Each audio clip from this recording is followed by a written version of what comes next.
Chers membres d'Église et chers amis, bonjour. Je vous lis les versets 49 et 50 du psaume 119. Souviens-toi de ce que tu as dit à ton serviteur, cela m'a donné l'espérance.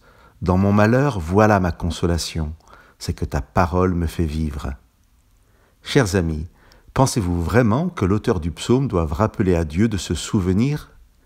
Serait-il possible que Dieu ne se souvienne pas de ses promesses ? Peut-il avoir oublié son engagement en notre faveur ? La chose est impossible, car Dieu est Dieu, et l'apôtre Paul nous rappelle que Dieu est fidèle et qu'il ne peut pas se mettre en contradiction avec lui-même. Quant à Jacques, il dit dans sa lettre qu'il n'y a chez Dieu ni changement, ni ombre de variation. Dieu est le même hier, aujourd'hui et pour toujours. Mais l'auteur de ce psaume fait l'expérience douloureuse du mal et de l'épreuve. Sa connaissance de Dieu et son assurance que Dieu se rappelle de ses promesses ne lui évitent pas un maintenant où l'épreuve est sa compagne de route.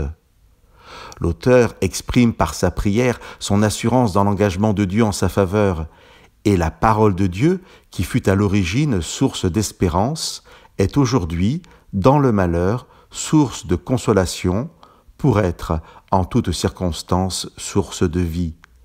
Souviens-toi de ce que tu as dit à ton serviteur. Cela m'a donné l'espérance.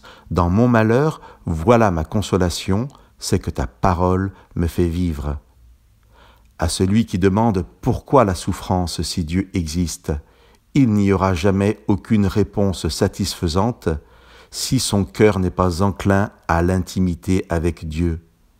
Et celui qui combat Dieu par le doute sera toujours vainqueur face à la foi qui demande de s'approcher de Dieu et de prendre le temps de l'écouter.